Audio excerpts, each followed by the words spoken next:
দিনৰ ভিতৰত কেতিয়াবা তুমি কেছৰ কাৰণে তুমি কোৰ্টলৈ আহিবলগীয়া হৈছিল নেকি? কোৰ্টলৈ নাই, মোৰ ভিচি হয়, ভিডিঅ' কল হয়। তাৰিখ 15 দিনত পৰে, কেতিয়াবা 14 দিনত পৰে, তেনেকৈ তাৰিখ তেনেকৈ মাৰিছিলোঁ মই। তেনেকুৱা তুমি ভিডিঅ' কল কেইটা কৰিবলগীয়া হ'ল? 5টা হ'ল নেকি, টোটেল 5টা। 5টা কৰিছা? 5টা 4টা তেনেকুৱা, 5টাই হ'ল নেকি। তাৰপিছত তোমাক কিবা কয় নেকি যে তাৰ মানে আপডেট কি হৈছে? প্ৰথম মই সুধিয়ে থাকোঁ সদায় জজত হ'ব, মই কেতিয়া জামিন হ'ব, কেতিয়া জামিন হ'ব। যেতিয়া ক'লোঁ যে মই প্ৰথমতে 22 তাৰিখে পৰীক্ষা হ'ব বুলি গম পাইছিলোঁ, যে মোৰ জুলাই 22 তাৰিখৰ পৰা পৰীক্ষা, মোৰ জামিন কেতিয়া হ'ব। তেওঁ ক'লে যে তুমি এখন এপ্লিকেশ্যন কৰা, আমি মানে তোমাৰ যোন উকিলৰ দ্বাৰা এখন এপ্লিকেশ্যন কৰা। পিছত মই ছাৰহঁতৰ সহযোগত মই এপ্লিকেশ্যন তেওঁলোক কৰিলোঁ। তেতিয়া হয়তো মোৰ কেছটো মানে হাইকোৰ্টলৈ গ'ল নেকি, মই গম নাপাওঁ মানে কি হৈ আছে। তথাপিও মই এপ্লিকেশ্যন কৰিলোঁ পৰীক্ষাৰ বাবে। তুমি জেলত থকাৰ কিমান দিনৰ মূৰত প্ৰথম তুমি ঘৰৰ মানুহক দেখিছিলা, লগ পাইছিলা? 4-5 দিনৰ মূৰত দেউতা আৰু উকিলজন গৈছে মোৰ, তেতিয়া দেখিছিলোঁ। দেউতাক দেখি কিমান কান্দিলা? একচুৱেলি মই তেতিয়া কন্দা নাছিলোঁ, মানে কি যোনটো দুখত আছোঁ মানে মই সেইটো দুখ মানে পটককৈ প্ৰকাশ কৰি দিব নোৱাৰোঁ। কান্দা নাছিলা? কন্দা নাছিলোঁ বাৰু, চেপি ৰাখোঁ। দেউতাক লগ কৰি যোৱাৰ পিছত কান্দোগৈ। দেউতাই গৈ কি কৈছিলে প্ৰথম? দেউতাই গৈ কৈছে যে কেইদিনমান থাকিব, চবেই সেইটোকে কয় যে কেইদিনমান থাকিব লাগিব, থাক আৰু বুলিয়ে কয় চবেই। তাৰপিছত 4-5 দিনৰ পিছত দেউতা আৰু উকিলক পালা, তাৰপাছত আৰু 2 সপ্তাহমানৰ পাছত গৈছে নেকি দেউতাহঁত। মোৰ কাপোৰ মানে যোনখিনি কাপোৰ মই থাকিবৰ কাৰণে নিছিলোঁ লগৰজনী ঘৰত, সেইখিনি আছে বাৰু, তাৰ উপৰিঞ্চি দেউতাহঁতে কাপোৰ নিছিলে। তাৰপিছত তুমি লিখি ভাল পোৱা ছোৱালীজনীয়ে তাত কিবা লিখিছিলা নে নাই? এতিয়া লিখিছিলোঁ বাৰু। লিখিছা? মোৰ ডায়েৰী লগত আছিলে, মই যেতিয়া সিহঁতৰ ঘৰলৈ গৈছিলোঁ তেতিয়া ডায়েৰীখন লগত লৈ গৈছিলোঁ বাৰু, থাকে এখন বেগতে আছিলে, সেইখনতে লিখা মেলা কৈছিলোঁ। লিখিলে গালি পায় যে কবিতা লিখি কাৰণে আহিছ তই, আকৌ কবিতা লিখিছ ন, সেই বুলি কয়। মানে কেতিয়াবা নুলিয়াওৱে, মানে পেনটো নুলিয়াওঁ, মানে যোনখিনি মানে কৈ দি আছে তেওঁলোকে কয় যে কবিতা লিখিয়ে সোমাইছেহি, আকৌ কবিতা লিখিছে বুলি কয়। মানে পেনটো ধৰিলে মানে তেওঁলোকে কবিতা লিখিছোঁ বুলি ভাবে। লিখি পেলাই পঢ়ি শুনাইছিলা নাই কাৰোবাক? যোনকেইজনী মানে বা আছিলে, দীপান্বিতা গগৈ আৰু মমী গগৈ বুলি, তেওঁলোকক এনে শুনাওঁ, বাকীখিনি নুশুনাওঁ। চবেইতো কবিতা ভালো নাপায়, আৰু বুজিও নাপায়, বুজি নোপোৱা মানুহৰ আগত কবিতা গায়, এইটো অৰ্থ বুজি নাপাব, যোনে বুজি পায় তাৰ আগত পঢ়োঁ বাৰু। আৰু তোমাক যে কয় যে কবিতা লিখিয়ে জেললৈ আহিছ আৰু আকৌ কবিতা আকৌ পেনটো লিখিলে তেওঁলোকে ভয় খায়, মানে যে তই কবিতা লিখি আহিছ, আকৌ কবিতা লিখিছ, মানে তেওঁলোকে কয়। সেই কোৱা মানুহবিলাকে কেতিয়াবা চাইছিলে নে তুমি কিনো লিখিছা? তেওঁলোক আচলতে ইমান শিক্ষিত নহয়, প্ৰায় আদিবাসী মানুহ আছিলে, তেওঁলোক ইমান শিক্ষিতও নহয় চাব পৰাকে। জেলৰ মানুহে কোৱা নাই, মানে মই জেলৰ কৰ্তৃপক্ষৰ কথা কৈছো মই। কৰ্তৃপক্ষই নাই কোৱা, তেওঁলোকে ইমান মানে চাবলেতো নাযায় মই কি লিখিছো বা কি ৰাতি, যোনখিনি মানে মোৰ লগত থাকে তেওঁলোকে কয়। তাৰপিছত তুমি যেতিয়া পৰীক্ষাৰ কথা গম পালা, তেতিয়া তুমি সাজু হ'লা পৰীক্ষা দিবৰ কাৰণে? মই যেতিয়ালৈকে পৰীক্ষা মানে হ'ব, মই মানে ইমান নিশ্চয়তা নাছিলোঁ যে মই পৰীক্ষা দিবলৈ পাম নাপাম। মানে মই গম নাপাওঁ যে জেলৰ পৰাই পৰীক্ষা দিব পাৰে বুলি। মই ভাবিছিলোঁ জামিন হ'লেহে চাগে মই পৰীক্ষা দিবলৈ পাম। তেতিয়াতো জামিনৰ কোনো মোৰ নিশ্চয়তা নাছিলে। ঘৰৰ মানুহে কয় যে পৰীক্ষা দিবলৈ পাবি, থাক কেইদিনমান, অকল সেইটোৱে কয় আৰু। খং উঠে কেতিয়াবা শুনি, অকল কেইদিনমান থাক বুলি কৈ থাকে বোলো। তেনেকৈ খঙো উঠে। তাৰপিছত তেতিয়ালৈকে একো নিশ্চয়তা নাছিলে কাৰণে মই এৰা ধৰাকৈ পঢ়িছিলোঁ। সেই কথাটো শুনি তুমি মানসিকভাৱে বিধ্বস্ত হৈ গৈছিলা নেকি, বা তোমাৰ মেণ্টেলি তুমি এটা খুব ডিপ্ৰেশ্যনত ভুগিছিলা নেকি? ডিপ্ৰেশ্যনত ভুগিছিলোঁ বাৰু, যেতিয়া মানে জামিন হ'ব নহ'ব, পৰীক্ষা দিম নিদিম, তেনেকুৱা গোটেইখিনি অনিশ্চয়তা হৈছিলে কথাখিনি। তেতিয়া অলপ ডিপ্ৰেশ্যনত গৈছিলোঁ। তথাপিও মানে নিজকে বুজাওঁ যে যি হ'ল আৰু এনেও এদিন যাবলৈ পাম, তেনেকেই ভাবি যেতিয়া মোৰ পৰীক্ষা হোৱা কনফাৰ্ম নাছিলে তেতিয়া মই এৰা ধৰাকৈ পঢ়িছিলোঁ। যেতিয়া একেবাৰে ফাইনেল হ'ল যে মই পৰীক্ষা দিবলৈ পাম, তেতিয়া মই ৰেগুলাৰ পঢ়িছিলোঁ। তুমি জেলত মানে কোৰ্চৰ কিতাপ যিকোনো সময়তে পঢ়া নে ঘৰত পঢ়াৰ দৰে একদম নিৰ্দিষ্ট সময়ত পঢ়া? ঘৰত পঢ়াৰ দৰে পঢ়োঁ, যিকোনো সময়ত পঢ়িবও নোৱাৰি। পৰিৱেশটো, জেলৰ পৰিৱেশ। কেতিয়া পঢ়িছিলা? ৰাতিপুৱা পঢ়োঁ, 6টা বজাত গন্তি আহে, গন্তি দিয়াৰ পাছত পঢ়িবলৈ যাওঁ। 10টা মানলৈকে পঢ়োঁ, ৰ'দটো পৰি যায়, পঢ়িবলৈও মন নাযায়। তাৰপিছত ওলাই মেলি যাওঁ, আকৌ সন্ধিয়া আকৌ 6টা বজাত কাউণ্টিং হয়, 11:30 হয় নেকি, এটা কাউণ্টিং 11:30 হয়। তাৰপিছত সেইখন নপঢ়োঁ সেইখন সময়। তাৰপিছত শুই পিনি আকৌ 6টা বজাত কাউণ্টিং হয়, মানে কিমান আছে হিচাপ কৰে আৰু তেওঁলোকে।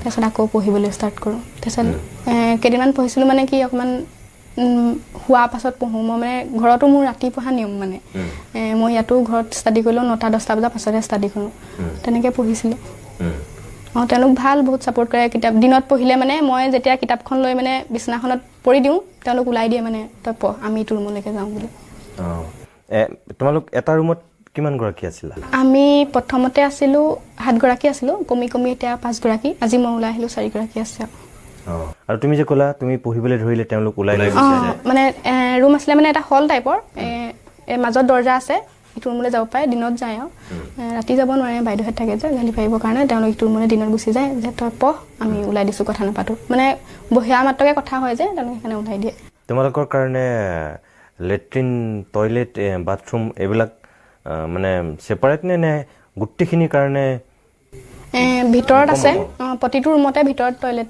আছে হেৰি আছে তাৰপিছত আকৌ বাহিৰত আছে মানে লকআপটো মাৰি দিয়াৰ লগে লগেতো আমি বাহিৰলৈ যাব নোৱাৰোঁ ভিতৰত সেইকাৰণে আছে তাৰপিছত আকৌ বাহিৰত আছে গা ধুবৰ কাৰণে আৰু ঘৰত ধৰা কিবা এটা খাবলৈ মন গ'লে মাক কোৱা মায়ে ৰান্ধি দিয়ে হয়তো বা নিজেও গৈ তুমি পাকঘৰত সোমাই কিবা এটা নিজে ৰান্ধি খাবলৈ পাৰা তোমাৰ এই 2 মাহ যিটো অভিজ্ঞতা তেনেকুৱা কেতিয়াবা মন গৈছিলেনে মন গৈছিলে তাৰপিছত কওঁ আৰু যে ইয়াৰ পৰা একদম ডাঙৰ লিষ্ট এখন লৈ যাম বনাই বোলো ঘৰত প্ৰথমতে খাই ল'ম তাৰপিছতহে কথা পাতিম বোলো তেনেকৈ কৈছিলোঁ নিজকে তেনেকৈয়ে বুজাওঁ আৰু নহয় কেতিয়াবা তাৰ ৰান্ধনীক তেনেকৈ ক'ব পাৰি নে নোৱাৰি যে মোৰ আজি আমি আমুক খাব পাৰোঁ নেকি যে তোমালোক 5 গৰাকী ধৰা লগ হৈ ক'ব পাৰি নেকি তেনেকুৱা যে আজি আমাক আমুকটো ৰান্ধি দিব নেকি এনেকুৱা ক'ব পৰা সুযোগ সুবিধা আছেনে নাই মই নাজানো সেইকাৰণে সুধিছোঁ ক'ব পাৰি চাগে আমি তেনেকুৱা কৰা সোধা নাছিলোঁ বাৰু পাৰি যদিও গম নাপাওঁ সেইখিনি তাৰপিছত তুমি যেতিয়া ৰাতি পঢ়া বা দিনত কোনোবা এটা সময়ত পঢ়িলেও তেওঁলোক যে ওলাই যায় বুলি কৈছিলা সেই মানুহখিনিয়েতো গম পাই যে তুমি মই পঢ়া ছোৱালী বুলি কিছুমানে মই মেট্ৰিক দিছোঁ বুলি ভাবে যোনখিনিয়ে মানে একেবাৰে নাজানে ক'লেও পটককৈ বুজি নাপায় মেট্ৰিক বুলি ভাবে মই বুলি কৈ থৈ দিওঁ তেওঁলোকে মেট্ৰিক দিছোঁ বুলি ভাবিছিলে কিছুমানে গম পায় আৰু তাত গোটেই মানুহখিনিয়ে গম পাইছিলে নে যে তোমাৰ অপৰাধটো কি নকলি আলফা বুলি মাতে মোক নকলি আলফা ঢেৰ নাম তাত মোক কোনোবাই মানে কি নাম কোৱাচোন ফৰিংটো নুফুটে ফিৰিং বুলি মাতে কেটেঙি ঢেৰ নাম কেটেঙি ফৰিং আৰু নকলি আলফা মানে ফৰিং কিয় কয় তুমি জপিয়াই থাকা নেকি নাই ক্ষীণমিন কাৰণে ফৰিংটো নুফুটে তেওঁ ফিৰিং বুলি মাতে ফিৰিং আচ্ছা বাইদেৱে মেমেৰি বুলি মাতে মেমেৰি ক্ষীণমিন কাৰণে কোনেও বৰষা বুলি নামাতে হয় নেকি আৰু নকলি আলফা বুলি কোনে মাতে এনেই ধেমালিতে মাতে কেতিয়াবা কিবা কিবি নকলি আলফা বুলি কয় হাঁহি উঠে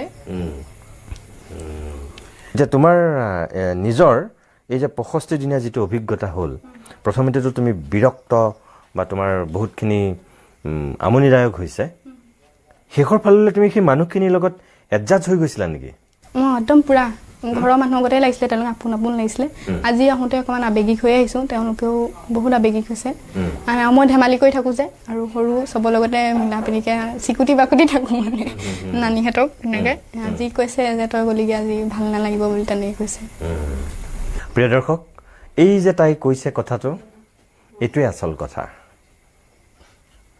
প্ৰথম অৱস্থাত তেওঁ বিৰক্ত ক'ৰবাত তেওঁ আতংকিত খৰ্গহস্ত কোনোবা সময়ত তেওঁ অভিমান কোনোবা সময়ত তেওঁ খং আক্ৰোশ অভিযোগ সকলোবিলাক হয়তো তেওঁ এটা সময়ত মনৰ মাজত জুমুৰি দি ধৰেহি আৰু সেই একেজনী মানুহে এটা সময়ত কিন্তু সেই পৰিৱেশটোৰ লগত মিলি যাবলৈ বাধ্য হৈছিল আচলতে মিলি গৈছিল কেনেকৈ কথাইছিল কি নামেৰে তেওঁক মাতিছিল জেলৰ সেই ভিতৰৰ মানুহখিনিয়ে আজি আমি প্ৰথমবাৰৰ কাৰণে চাগে গম পাইছোঁ সৰু সৰু কথা কিন্তু এই কথাখিনিয়ে এইগৰাকী বৰ্ষাশ্ৰীক আহি থকা দিনত কিমান যে কি কথা শিকাইছে কিমান অভিজ্ঞতা দিলে সেয়া সময়ে ক'ব এতিয়া মই তোমাক কওঁ যে জেলৰ ভিতৰত কি হৈ আছিল আজি তোমাৰ পৰা গম পালোঁ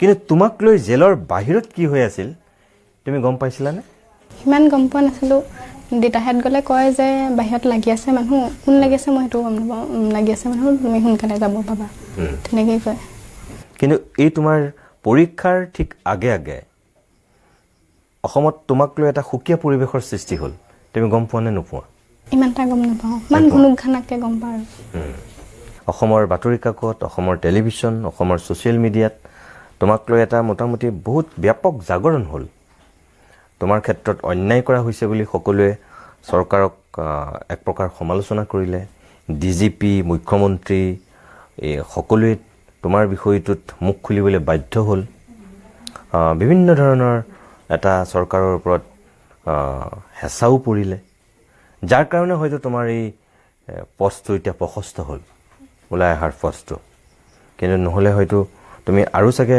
কিছুদিন থাকিবলগীয়া হ'লহেঁতেন মুখ্যমন্ত্ৰীয়ে এই ক্ষেত্ৰত এক বিশেষ উদ্যোগ লৈছিল তোমালোকৰ ঘৰৰ মানুহে তোমাৰ মা দেউতা তোমাৰ দাদাই তোমাৰ হৈ প্ৰতিশ্ৰুতি দিব লগা হৈছে তুমি আলফালে যাবা বুলি তেওঁলোকে ভাবিছিল তুমি তেনেকৈ ভাবিছিলা নেকি আলফালে যোৱাৰ কথা নাই বাবা তুমি কাৰোবাক কৈছিলা নেকি কেতিয়াবা নাই কোৱা মানে আলফালে যাব লাগে বা যাম এনেকৈ কৈছিলা নেকি